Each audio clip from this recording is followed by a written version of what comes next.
So நார்மலாக இந்த பிராண்டுக்குள்ள only fingerprint door access உள்ளது மட்டும் வேணும்னா ஃபஸ்ட்டு ஸ்டார் ப்ரெஸ் பண்ணணும், அப்புறம் ஆஸ் ப்ரெஸ் பண்ணணும். 1 2 3 4 ப்ரெஸ் பண்ணிவிட்டு நீங்கள் ஒன்று ப்ரெஸ் பண்ணி கார்டு காமிச்சிங்கன்னா இந்த மாதிரி 3 பீப் சவுண்டு வரும், ரெஜிஸ்டர் ஆகிருக்கும். அப்போது க்ளோஸ் பண்ணோம்னா ஆஸை ப்ரெஸ் பண்ணிவிட்டு க்ளோஸ் பண்ணிக்கலாம். ஸோ அது கொஞ்சம் நேரம் பொறுத்து டோரை க்ளோஸ் பண்ணிவிட்டு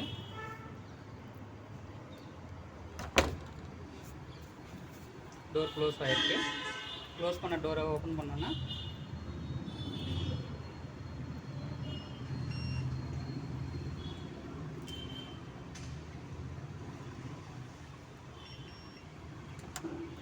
ஓப்பனிங் இருக்கும். ஸோ அந்த பீப் சவுண்டில் லைட்டு மட்டும் கட் ஆகும். மறுபடியும் லைட் எரிஞ்சதுன்னா மறுபடியும் லைன் கொடுத்துச்சுன்னா அந்த பீப்பு அந்த 3 செகண்ட்ஸில் உள்ளார ஆள் போயிடணும். இல்லை அப்படின்னா மறுபடியும் க்ளோஸ் ஆகும்.